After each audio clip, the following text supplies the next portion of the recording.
On this week's episode, we are talking to Sean from the band Sewn Shut. We talk about how he got his start in bands and how he figured out how he could do heavy vocals. We touch on touring and how he likes to tour in cities with good food scenes. And then we get into some sports talk since he's a big basketball fan. We were excited to connect with another Salt Lake City hardcore band, so let's open this pit up. Somebody hit somebody!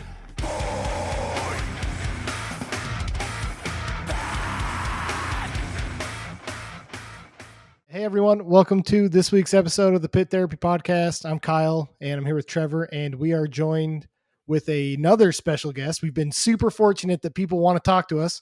We are joined with Sean from Sewn Shut. So what's up, man? Thanks for jumping on. Glad to have you here. Yeah, thanks for having me. I'm excited. So when you reference your band name, is it just Sewn Shut, or do you actually say like xSewn Shut X? Because It's just Sewn Shut. We've thought about changing it because we came up with this band in like 2017, me and Matt. And we had the name picked out. We checked, it was good. And then we released our stuff, and that's when we noticed that some grindcore band had it from way back in the day. So we're thinking, like, if we ever get hit with that cease and desist, we're going to just put the X's and call it good. Yeah. It actually happens quite a bit. Yeah, a lot of good bands that I used to listen to. Like, I think they're Threshold now, or they were Threshold, and they changed their name to something else. I don't remember. I just remember growing up listening to bands like AFB, and it was like X AFB. I never know, like, do you say the X is like looking forward? Is it X looking for? I don't know. So I think it's just looking forward. That's how I've always done it too. Like Tyrant and Ghost Ship. I never pronounce the X's. We got off track there for a second, but it's cool. So yeah, thanks for jumping on. We actually have a mutual connection. My little brother, I think he used to work with his girlfriend or something, but we can probably spend most of the time just talking crap and telling stories about him. But, you know, appreciate it, the connection through him. And his first like actual hardcore show was seeing you guys. Yeah. Trevor, I'm going to throw it your way. So you went to that show. What do you got? What do you want to start out with? So I'm super stoked to talk to you, really, because you guys were sick, man. First of all, do you guys just play in like 10 different bands? Like every single one of you? Thanks for saying we're cool, man. I really appreciate it. I've been in some really bad bands because we've all played in like 10 bands. So we all play in. I think I'm only in the one now, which is good. But yeah, Matt and I specifically have done a lot of bands together, and we'll bring them back every now and then, which is fun to just revisit stuff. So talk to me about that, because you were in Snake Eyes together, right? He wasn't in Snake Eyes with me, but Tracy was. Oh, Tracy was in Snake Eyes. Is Snake Eyes still active, or what are you guys doing with Snake Eyes right now? I don't know, man. I want to say yes, I want to say no, right? Like we've talked about maybe getting back together, and I probably shouldn't say that actually. So no, we'll cut that out. We'll okay. cut that out. Don't worry. It's a no. It's a no as of right now. We don't like the way things left off with our last show, but we all had different things going on, so we just decided to kind of call it for a bit. And then you played guitar, for Establish at that show as well. So was that just because of the benefit, or what are you guys doing with Establish currently? Yeah, so that was because of the benefit. It started out as it was before the whole thing happened. We were actually just talking about what if we got back together and played in Drop A. That'd sound really cool. And me and Johan, our bassist, were just kind of joking back and forth about it. And we texted Matt, and he was like, "Yeah, actually, that sounds super cool." So when Kat hit us up about the benefit show, I tried to make sure all of our schedules were clear so we could play it. And then after that, we're probably going to re-record our stuff because our other songs, I cringe when I listen to them just because of the time, right? So we're going to re-record our stuff. I think it sounds better in the tuning we played in at the benefit show. Sick, man. Sick. Well, so started in 2017, but you didn't put out music until 2023. So talk to us about the development of Sewn Shut, right? Yeah, so it was on and off again. I think like 4 or 5 different lineups that just never took off or went off the ground. I was playing in a band with some people in like 2019, and I got mad at them, so I sold all my stuff and quit music for a minute. It was like, like, well, I can't play if I don't have stuff, and I can't join your bands if I don't have stuff. So I did that, and I think Soundshut would have went from there. But when we first started, we were going to be like this, like Cherem sounding band. That's what we were going for, and then we went for more of like a Marauder type of sound, and then people couldn't get with that. But me and Matt have been like the two consistent people in that band. So we just ended up one day, it was when Snake Eyes broke up. I was like, let's just do this. Let's figure it out and go from there. So I started writing the songs that we have now about a year ago today, close to. The one thing that we keep talking about with Salt Lake specifically is just the diversity within the hardcore scene. And you've got like the PCP, like even that show, right? PCP Punk. You have Gator, who's like more on the more traditional side. And then Honor Code and you guys are just heavy. Like, why so heavy on this one? Especially after Snake Eyes too. Yeah. So I've always like had an affinity for really heavy hardcore. I want to give a shout out to Recidivist because I saw them play at the Tsunami show, and that's just when things kind of clicked for me. We wanted to sound like Shattered Realm, but I said, what if we sounded like Shattered Realm, but like a death metal band played Shattered Realm? And so we just wait, hold on. Sorry. Are you saying you have death metal influence in your music? Oh, absolutely. Yeah. So Trevor and Josh can suck it because that's what I said you guys sounded like, and they said no. So, all right. Sorry for that interruption. No, keep going, please. Yeah, we have a death metal, thrash metal influence, right? Especially some of the newer stuff that we've been kind of working on. But we've always wanted to put like that we're a hardcore band first, and then just had some things here and there that were kind of death influence. Yeah, I mean, I could hear it. I actually really like your guys' album. It's good that you agree with me or that I agree with you because we battled about that a little bit. But I heard it because someone said deathcore. I wouldn't quite go deathcore, but that's what was said. It wasn't death metal. It was deathcore, right? So like bands like 78 Days After Death, we really wanted to go for that old Salt Lake sound that had that metal influence. So 78 Days, I would say they're like a huge influence as far as local stuff goes, and then some of those older death metal bands from the 90s. So how did you like get into all this? What's kind of your background? I mean, we always make the joke that like people don't just get dropped into playing the music that you guys made. So like how did you get into it? What was your influence? Yeah, so I had a cool mom who introduced me to Suicidal Tendencies and Metallica when I was a kid. After that, I kind of branched off in the 8th grade. I started to listen to bands like The Misfits and like AFI, but early AFI. I just had some friends who showed me Answer That and Stay Fashionable, and they wanted to do a band, and I kind of learned how to play the bass because I was in orchestra, but I always wanted to sing, so they had me sing for this like old school 80s style hardcore band, which was really cool, and that's kind of how I got my start into it at like 14 years old. So like the old punk style, like yelling more than screaming.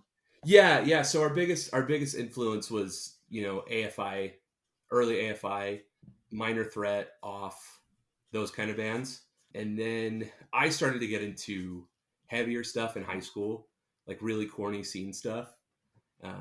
Just because I like, as we all did. We all drop names, man. I went backwards, right? Most people go from that into hardcore, but I was into hardcore, got into that because I liked the breakdowns, but I liked the fast stuff of punk. So my mom had a student because she used to be an advisor at U of U or USU, and he played in a band called Steadfast out here. They played with TUI in like 2011, and that was like my first real like hardcore show with that kind of like the heavier hardcore that's not just punky stuff. And that was really when I fell in love with it. It kind of put the two things I really liked together, and which I didn't know existed yet, it was super cool. I was going to say, isn't that a little bit strange, right? Because I'm kind of in your same realm. I was really into the scene stuff. Like, let's be honest, I was really into the early 2000s. Give me a day to remember, give me the Devil Wears Prada, all of that kind of stuff because of what you're talking about. The breakdowns, all of that good stuff. But hardcore, like more traditional hardcore, the heavy hardcore stuff, it is like slowly crept into my life. And it is something that like I just connect with that much more. It is more enjoyable to me, even though it's like harsher. Do you know why for you personally, like you're relating to that more at this time, or is it something where it's just like taste change? I mean, I've always related to that like kind of darker subject matter. You know, I grew up in a single parent household. I saw a lot of like really a lot of hard times growing up, and so just having someone who talks about that, like, yeah, you know, we can talk about how mad you are at your girlfriend or whatever. That was never really what was interesting to me about like that scene music.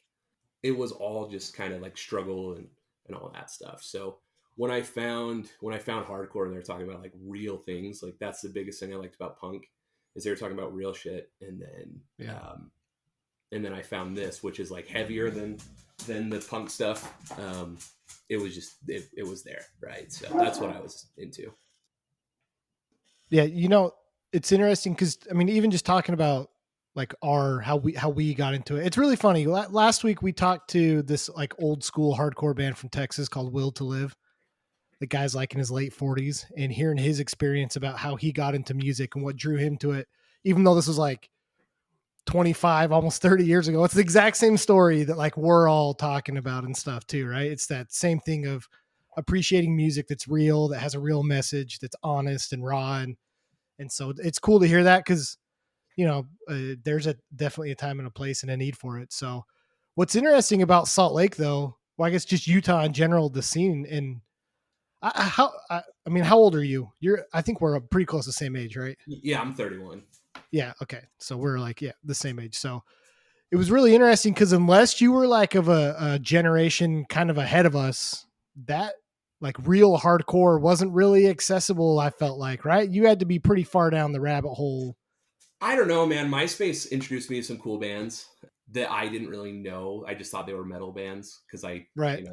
but I had friends who were listening to bands like Poison the Well, and friends on MySpace who were talking about like Martyr AD, way back in the day. And so I was into those kind of bands, but I didn't really think twice about it being hardcore. Right. So yes and no, like MySpace was huge for that scene, but I would say probably in like between like 2012 and 2015 it wasn't as accessible for like the normal crowd. um, but I mean, I remember even in like 2010, I think it was Parkway Drive was touring with On Broken Wings, so I feel like it was always there, Yeah. but it wasn't, it wasn't the big main thing. The Sure. main thing was, Bring Me the Horizon, Exactly. Hardcore, Yeah. you know. Yeah, I mean that's kind of like the experience I remember in Utah was going to like a Parkway Drive show that had like My Children, My Bride, and it just being completely packed and like super aggressive. And you never, like, I didn't really know at that age that there was this kind of other side of the coin of heavier music that was like the Trapped Under Ice and stuff like that, right? And so it was kind of interesting. I remember seeing like Newfound Glory. I talk about this show a lot, but when they brought Shai Halud, and that was my first experience of like, oh geez, there's a 40-year-old coming to mosh he's got face tattoos and you know what I mean? Like he doesn't care who he's hitting everyone. And so that was like, we talk about these like steps getting into hardcore and stuff. And Salt Lake was kind of interesting like that. Mm-hmm. I mean, I feel like there was a lot of people who went to both those hardcore and metalcore shows. They'd go from hardcore to metalcore, or they were the kids who weren't like really allowed at hardcore shows, or they wanted to be at hardcore, and then they would just like, they'd try to crowd kill people, like just people they didn't know. Yeah. I don't know. I feel like when I was coming up, those two scenes were pretty intertwined. Um, but I see a lot more faces I saw a lot more faces at the hardcore shows that I didn't see at those like in the venue, the complex kind of like Yeah. metalcore shows.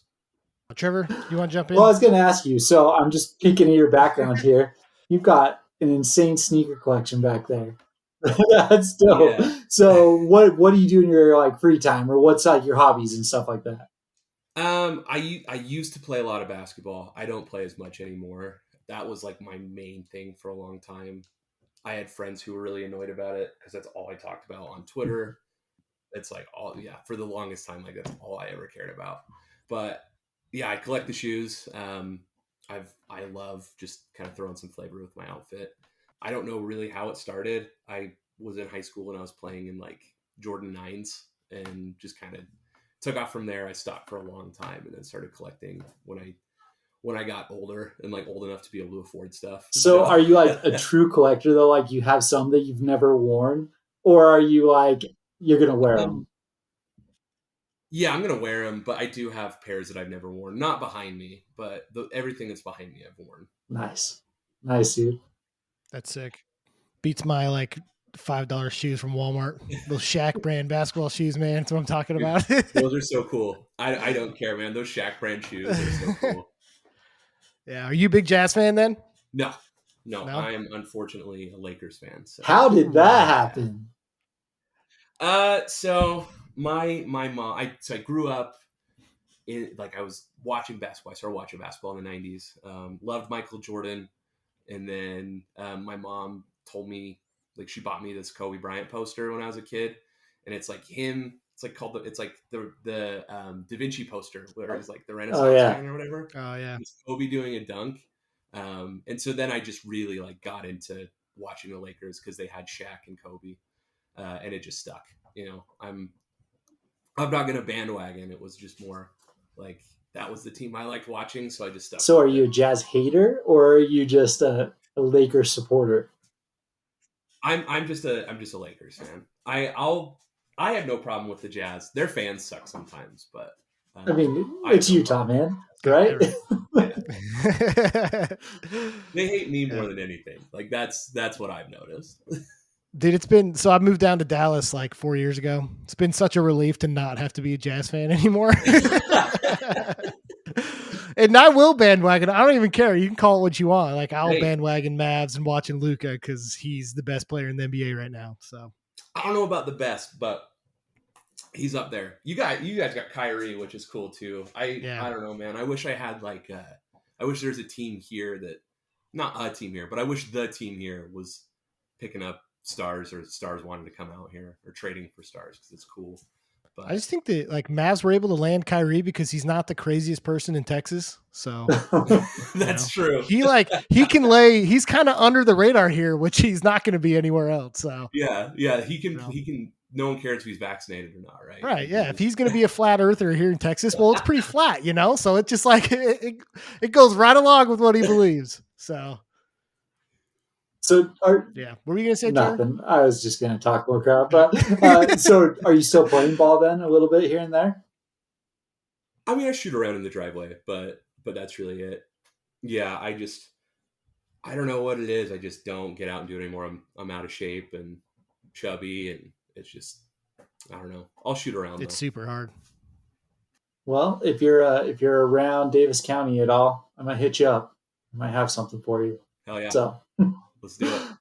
Yeah, he plays ball. You play ball quite a bit. I do. Right, I play usually a couple times a week.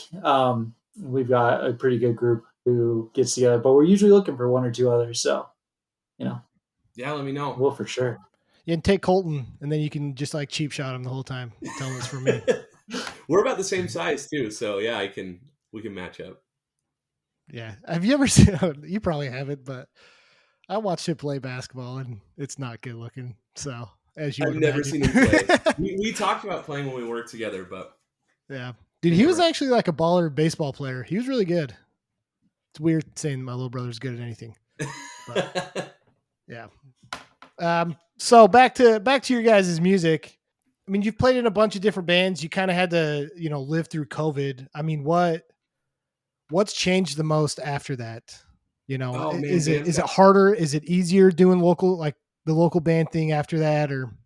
Yeah, bands got good out of COVID. I don't know what it was. Like, I mean, I was in some bad bands pre-COVID, and going to shows that were like 15 people, and 10 of them were in the bands. And so just bands getting good, people getting more of an interest in it, and just like the scene growing from there. I think COVID really changed a lot when it came to hardcore. I think a lot of people who took it for granted have been showing up, and people I haven't seen in years coming out, which is really cool. Yeah. Yeah. We've heard that from a few others. And I always give like Trevor crap that it sucks that the Salt Lake scene kind of pops off when I move away. But yeah. It was all just us banding together, specifically waiting for Kyle to move away. So Yeah. So do you think though that like as a band trying to, make it or whatever, I mean, how has that changed? Because we've noticed a lot of, I mean, you guys recorded this album on Amanda Hug and Kiss Records or whatever, right? Like, I assume a lot of that's like self production. Is that easier? Are you guys worried about label stuff? Is that something that's on your mind? Is it even worth it? Like, how is that kind of mind shifted as a band, like a local band? Yeah, I mean, me and Matt, we've always done things super DIY. So if you look at any of the bands that him and I have been in, besides Matt being in Crow Killer, everything was on Amanda Hug and Kiss Records, just because that's what he named his distro kid. But Matt's a genius. He's been like recording everything that we've done together since like 2017, maybe 2015 actually. Yeah. So I've always been big on DIY. Like I've helped book tours DIY. I mean, a label would be cool, but that's not necessarily what we're in it for. Sure.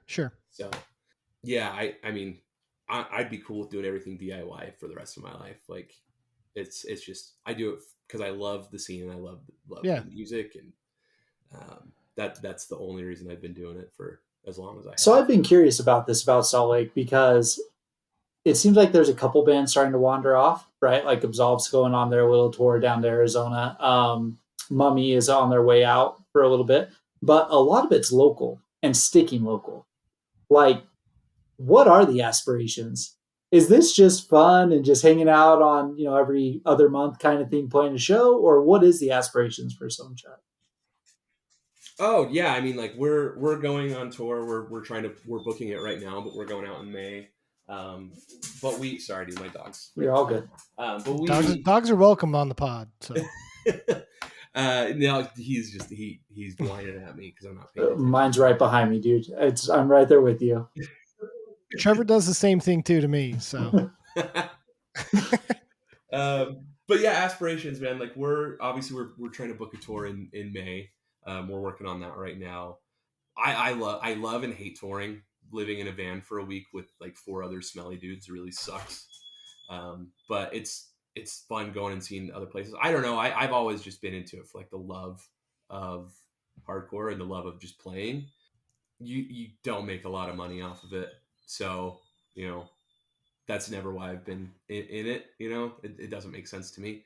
I mean, yeah, if you asked me, 15 years ago, like, yeah, I want to be in a touring band and tour all my life. And, those things just, they're not in the cards for me now. And that's cool. Right. Like as long as I get to do it and have fun, that's all I care about.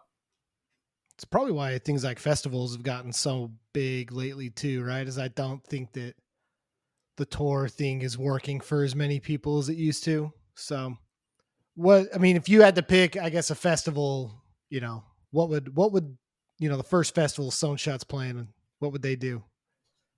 Like these big festivals that they have out there? Yeah. Man, dude, I would probably just base it off where I can get the best food. So probably like Sound and Fury, and I hit up some of my favorite restaurants out in LA. So that's probably what I would do. Yeah. You're not going to Detroit? Does Detroit have cheese curds? I guess that's more Wisconsin, but that's more Wisconsin. Yeah. This is hardcore would be cool too, but I don't know. Sound and Fury is the closest. Anyways, I don't remember where we're at. We talk about Wisconsin. Yeah, I go to Sound and Fury for the food, and probably because it's close, right? Like it's. I remember a band I was in once played this fest out in Sacramento that they used to do every year, but it wasn't like a big fest or anything. It was one of the smaller ones. Yeah. So the bands you've played in, then have you toured like a lot? I wouldn't say a lot, but enough, right? So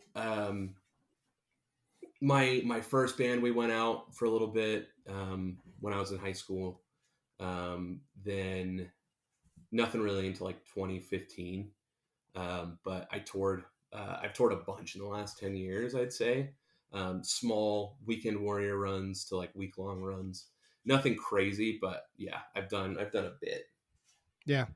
What are some of the like favorite? I mean, you mentioned kind of California for the food, but like, what are some of the favorite places you've played or wildest shows you guys have had in different places?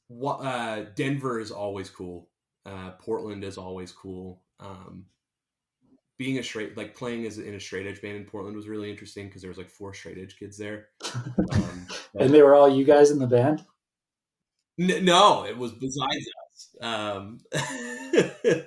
Yeah, but if you're like a vegan straight edge, then Portland's probably all right. Well, yeah, like just being a vegan, yeah, but yeah, they have good vegan food out there, man. Like it was. I guess that's where all my favorite places to play are, is the places I can eat good food. So Texas then coming up, or Yeah. Oh man, a band I was in, we almost went to Texas and our van blew up when we were there when we were like in Moab. And yeah, dude, it was. I want to get out there. I want to get out to San Antonio. Never been to Dallas. Never been to Houston. I would love to play out one of those areas for sure. yeah, yeah. I know the like San Antonio, Austin scene is growing a ton. Dallas is, I don't know. Dallas is kind of weird because we're all transplants here. Literally everyone's a transplant. So, you know, the scene's kind of weird because no one knows each other. But yeah, I heard Houston's pretty cool too. So yeah, if you guys come down, let me know. I'll take you to some good barbecue and turn your right on barbecue. For sure. None of that stuff, Salt Lake barbecue. Ugh. I've never had barbecue out here. I refuse. Yeah, it's good. I'll never have it again. So Okay, so being a vocalist, like, dude, I love your vocals. They're very heavy. That's the style of vocals that I'm really into these days. Who do you like try to pattern off of, or who were some of the vocalists that you were listening to as you were getting into it, where you're like, yeah, that's what I want to do? Yeah, I've had a few different vocal styles like over the years, different ranges. I've went high, I've went low. I'd say right now it's hard because I don't really try to model my voice after anybody. I just try to make it sound like a bear or a lion. I know it sounds corny, but like I'm like, what? Like I want that like kind of like a roar, like a growl. I guess like Aaron Hurd from Jesus Piece was a big one for me when I started to go lower, because I love that dude's vocals. Yeah. But other than that, I don't know. I don't really feel like I've ever modeled them after anybody, except maybe in high school. I kind of wanted to sound like the dude from Parkway Drive. Oh my gosh.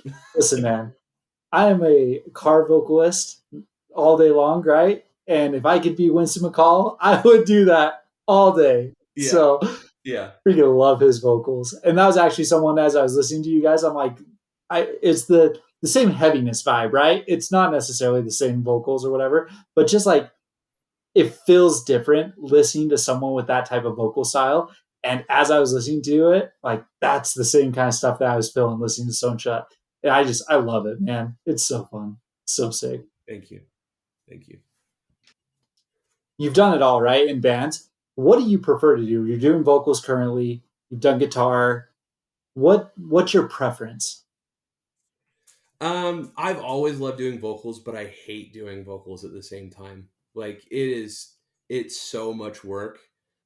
A lot of strain on my head, I feel like, because I'm pushing so much air. I get headaches when we play, and I'm just gassed. It takes so much air. So I love playing the bass. I love playing the guitar.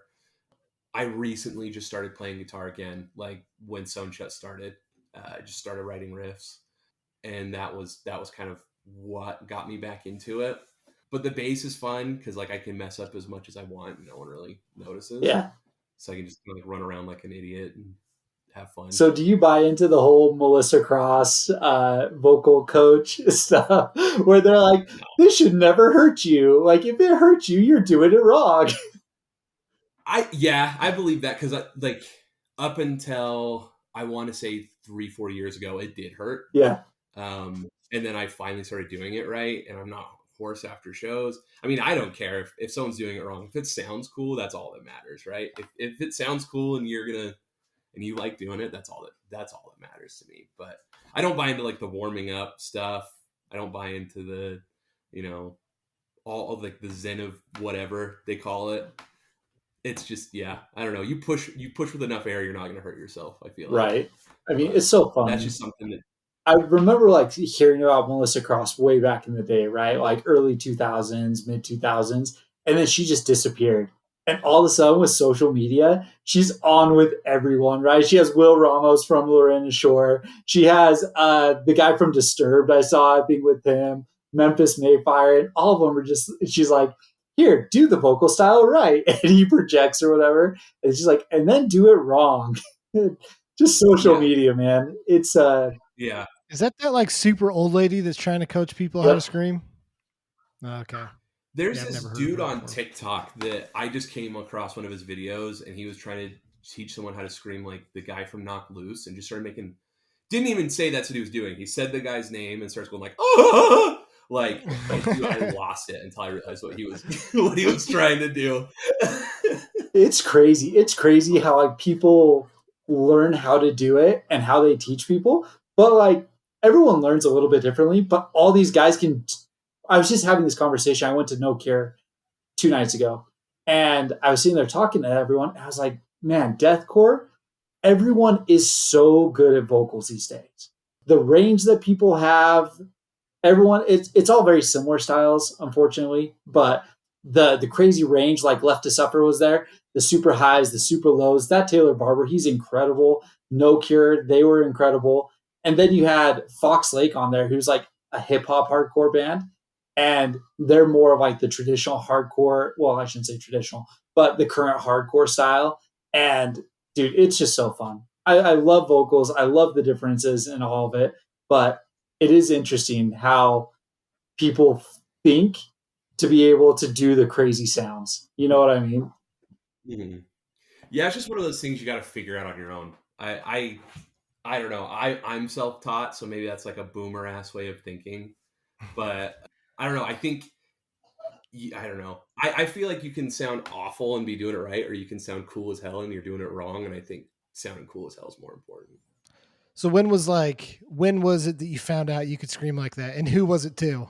Yeah. Was it like Attack or something? No, it was just, well, I'd been trying for years because I was yelling in punk bands, right? And I've Yeah. just been trying to crack, like make my voice crack into it. I was playing a pickup game in high school, and I just shouted, "Give me the ball, go ball!" And I was like, "Oh my god, dude, I can do it!" And ever since then, I just kind of like, it was like a party trick I showed people, and then some kid wanted me to be in his like Seenie Weenie band, and so I did that for a while, and then because I grew up in Tremont, and so there's no hardcore out there, no hardcore at all. So I was in like these metalcore bands that like wanted to sound like Of Mice and Men, and one that wanted to sound like August Burns Red, and it took like forever to actually get enough people in my town or the town over to be into hardcore and want to play in a hardcore band. No, I was just gonna say, I just think of all the like cringy moments of me growing up trying to scream, listening to some of these bands, like, yeah. Yeah, I'm so glad that all of the recordings I have, because I would like videotape myself with an old school camcorder, trying to figure it out, and I'm so glad I can't find them, and they're just Oh lost, yeah. because I wouldn't want to see that ever again. The voice memos on your phone, recording it and Yeah. stuff and playing it back. It's like, of course it's not gonna sound good. Yeah. How was the scene up north of Ogden, or did you guys travel down to Ogden for shows basically? Yeah, I mean, I was coming to Ogden all the time for shows, for Mojo shows, and then there was over in Logan, which is like just right next to Tremont and like 30 minutes away. They didn't really have a scene there, but they had like actual, band, like metal bands that I really liked. And so I would go there. I would drive to Ogden, um, and the Basement was a cool one too. I saw Casey Jones play their last show in like 2012 there. Oh, sick. And me That's and really my sick. friends in like the 8th grade, there was this old community building that had like this old gym in it with a stage, and so we'd book punk shows there all the time. And it was the same like 5-6 bands, and none of them were punk except for like 2 or 3, and they were all different styles of punk. But yeah, like there was this rap metal band that my friend was in, and yeah, it like thinking back on it, I'm glad the videos of those shows don't exist too. It's like, you know, 10 people, 20 people in this giant gym just pushing each other around is the funniest thing, but I'm so glad it's not on the internet. Did you guys have like, we talked about this, me and Josh on one of the episodes about how kids these days will never understand like park shows and stuff. Was that ever a thing up that way? Not park shows. I mean, my friend was in a band, like a soft rock band that played at a park show once, and they had those cool like cement stages, you know. Yeah. But up there, no. Me and my friends, the last one I went to in like 2014, drove up to Pocatello, and they had this one called Mosh Potato Fest at a park, and that one was fun. I think those should come back, but I don't know. I agree. Kids these days will never understand what it was like to do stuff like that, you know? Yeah. Walk out of school and there'd be a flyer on your car being like free show at the park, you know? Mm-hmm.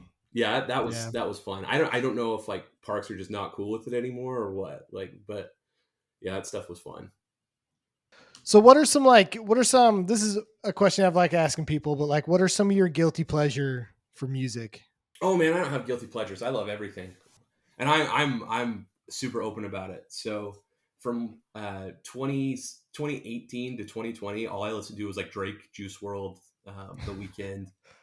Nice. I love everything, man. Like I love like old school outlaw country, stuff like that. Like my music taste is all over the place. So there's like a pretty cool revival of outlaw country going on right now. yeah. So. I love, what's his name? Benjamin Todd is really cool. Like that Ye Alternative stuff is really cool. But yeah, I mean, I'm all over the place. I like Olivia Rodrigo right now. I think she writes bops, man. Like my girlfriend gives me shit for it every time I say it, but those songs are good, dude. They're very nostalgic for me. Yeah, I'm not on the Olivia Rodrigo bandwagon, but mostly because my wife's like probably like a top 5% Taylor Swift fan in the world, and so there's like drama, and you know. Oh, is there, dude? I don't keep up with any of that either. I'll be at the gym and my headphones will die, and they'll play something. I'm like, dude, this sounds like it was. It sounds like this was like Avril Lavigne's counterpart, you know. So, dude, she's going back on tour. So she's going. Avril Lavigne's going back on tour with like Simple Plan. Yeah, they're all trying to make a buck, man. Like that when we were young thing happened, and everyone's like, oh. It's like when all those 80s butt metal bands came back, and our parents were super stoked about that. Besides, you know, it's the same thing to me. Like that one subgenre from a certain time period, and all the old heads are gonna freak out about it. It's crazy though, because everyone's successful who's doing it. Like music today is just so exciting. Like everyone wants to go to a live show. And I don't feel like it was like that even 8 years ago. You could still, we were talking about The Offspring a few months ago, and the tickets last time The Offspring came, like $60 or $70. I'm pretty sure the time before, like COVID, they're like 30, maybe 40, you know what I mean? But everyone's paying for it. They're getting darn close to sold out, and it's just insane. Yeah, that Blink tour with like $300 tickets was crazy. Yeah. It's nuts. Everyone loves listening to stuff they liked when they were younger, you know, and we all do. But yeah, I feel like that's kind of the big thing right now is just the nostalgia, because we all went through COVID and didn't get to do anything, right? So even all these festivals, like we've been talking about going to like Sound and Fury, you know, Have Heart said they're going to be playing, and then Furnace Fest, you know, is going to have Shai Hulud and Sky Came Falling, and Snapcase I think is playing. Like, I don't know. I guess I'm all right with some of these older bands that are like, yeah, we'll just come play like a weekend festival and then I guess never talk to you guys again for another 10 years. Yeah, dude, Have Heart did that not that long ago. They're like, we're going to play this show and then never again. And here they are. So Yeah. And they'll do the same Yep. thing. They'll say never again, and then 10 more years will go by, and they'll probably do another reunion. So I'm thinking about heading out to Furnace Fest. I think it's the last one they're gonna do. So, Oh wow, yeah. but He's Legend is playing, and they're playing the I Am Hollywood album front to back, and that album's got a ton of nostalgia for me. So, Dude, it works, right? Like I almost bought into the When We Were Young thing this year too, because one of my favorite bands, Bayside, is playing like my favorite album they've ever done. I'm like, I should go, but I'm not paying $1,000 to go see it when I could throw it I on in the know. car and call it good. Yeah, I was looking at doing that too because like the Devil Wears Prada was playing Plagues. Yeah, It's like when you're gonna hear they don't even like Plagues. yeah. You know. So, are you gonna catch the Bayside Armor for Sleep Finch tour? Dude, okay, so Armor for Sleep and Bayside were like my favorite bands when I was in the 7th grade, and I've never seen Armor for Sleep, and I'm going on vacation when they're coming here, and every time they come through, they either skip Utah or something pops up and I can't see them. I'm thinking about flying out to Arizona like a few days before I leave and catching it, but we'll see, man. I don't know. Yeah. I just did that with the Thursday Mini Eyes tour. Like I wanted to go to that one so bad, but I left the morning that they were in town, unfortunately. But you know, I mean, like put it into perspective, right? Thursday Mini Eyes. I went on a cruise. Like I can miss a show. You know what I mean? So Yeah, it is what Yeah. it is. Like, I don't know. I don't really, I mean, I like that, like those post-hardcore bands from back in the day, but it's not like really my thing anymore. So If it wasn't for Finch on that tour, I think because I'm pretty sure I'm gonna go. And I told my wife, I was like, be prepared to see a grown man cry when they play What It Is to Burn. Because that's like one of the greatest songs ever yeah. made. Oh, it's so good. My friend Bob loves Finch, and we had started they're still doing it, and You're the Worst, and he wanted to sound like them. It was, Yeah. yeah, like that was the biggest influence. So it's a lot of fun, man, but I don't know. It's just not my thing anymore. So so why isn't your thing? Like, do you still like the old bands and just not new stuff, or like? you know, I don't know. I got back into it in like 2021, and then it just started. And I know it's probably gonna make me sound like a hipster, but everyone started getting super into it again. And the term elder emo came out, and I was just done. I was like, I don't want to associate with any of you.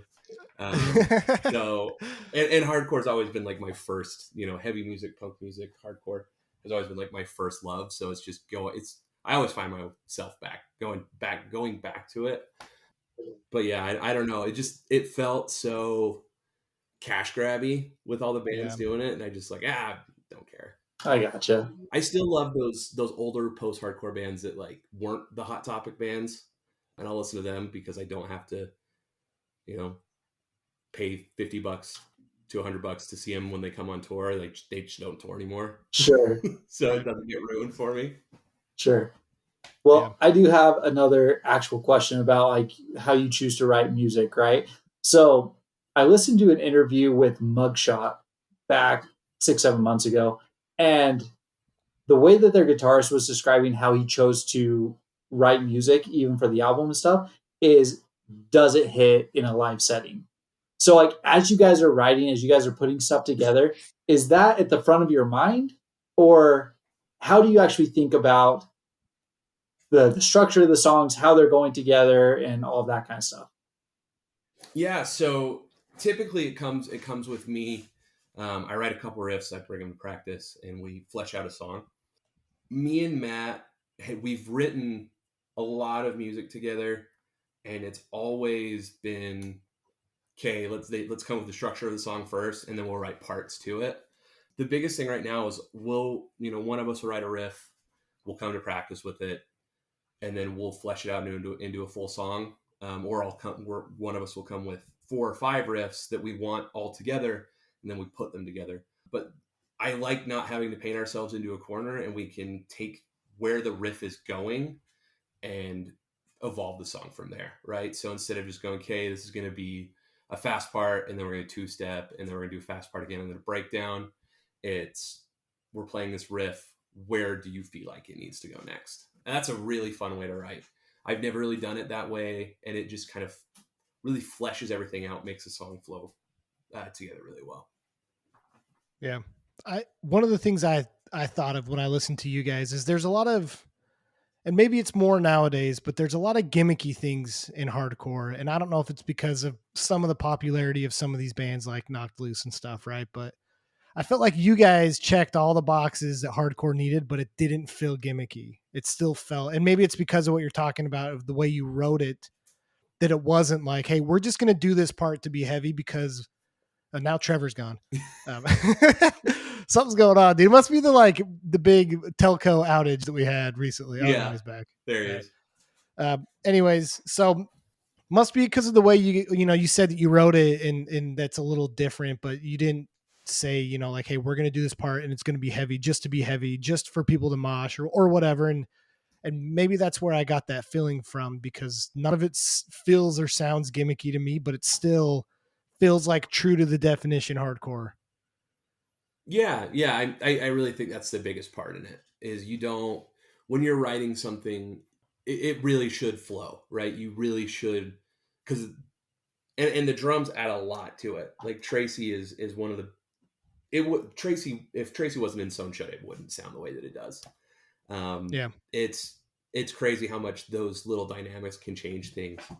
But yeah, I mean, just being able to figure out where it's going as the song is being fleshed out can really pull from that, because so many of my old bands sound gimmicky, and I'm sure 12 Spotify listeners love it, but it's rough. Yeah. Going back. I mean, sometimes that's not bad. I mean, Tsunami's made a career out of it, right? Because that was their whole shtick when they first started out, and now I think they realized oh, hey, this could actually be real, and I think they're taking it actual seriously. Yeah. But I don't know. I appreciated that listening to you guys, because it just felt more authentic, Thank you. And I'm kind of at that point in my music. You talk about being an open book with genres and stuff. I'm the same way. If it feels real and feels authentic, I'm going to listen to it and I'm going to like it. And, you guys definitely hit that mark for me. So thank you. That means a lot. You back, Trevor? I think so. Can you guys hear me?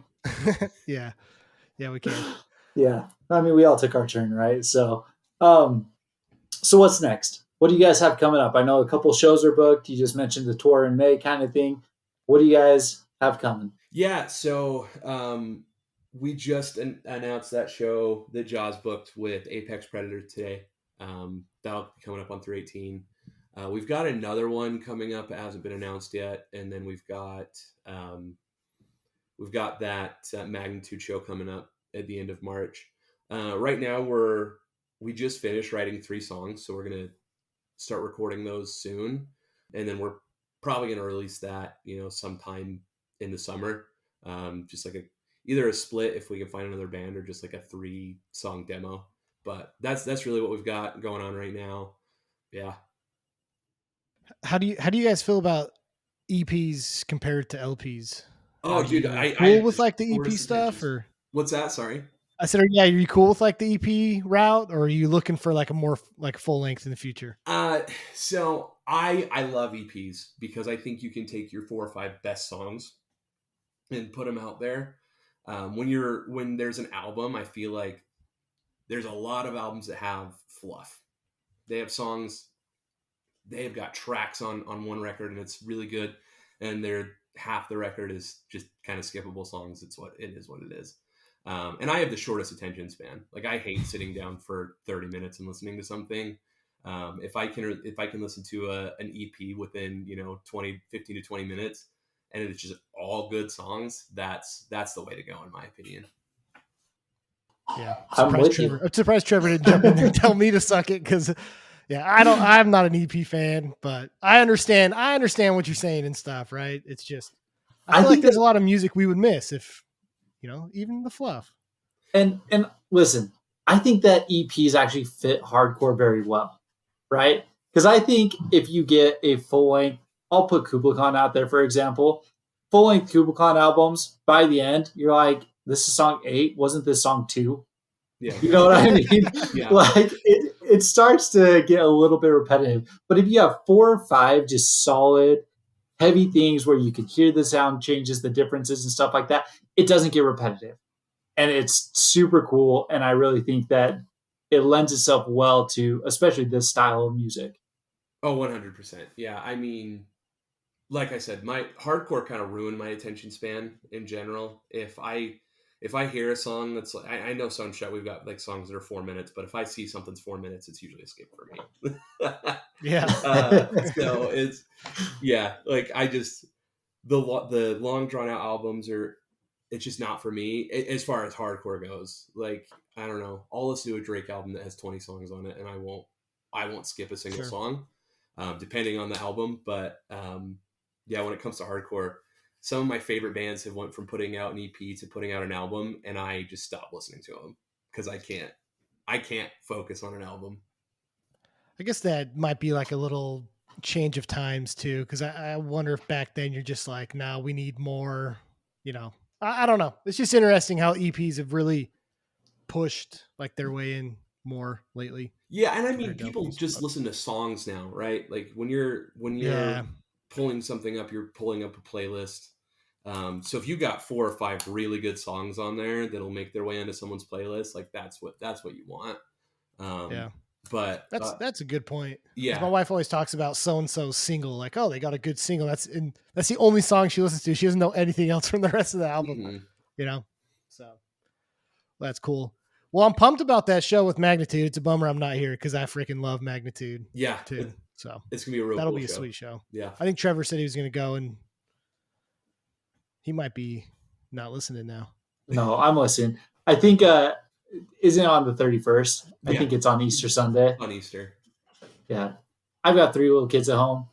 I've probably got to stick around the house for Easter Sunday kind of thing.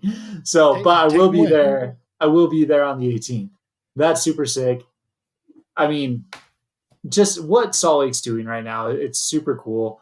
Gator with you guys on that show on the 1st, that was way fun. I'm stoked to see them on another bill, and then Apex Predator. So I'm really excited. I'm really excited for what you guys have coming out. Excited to hear what's next.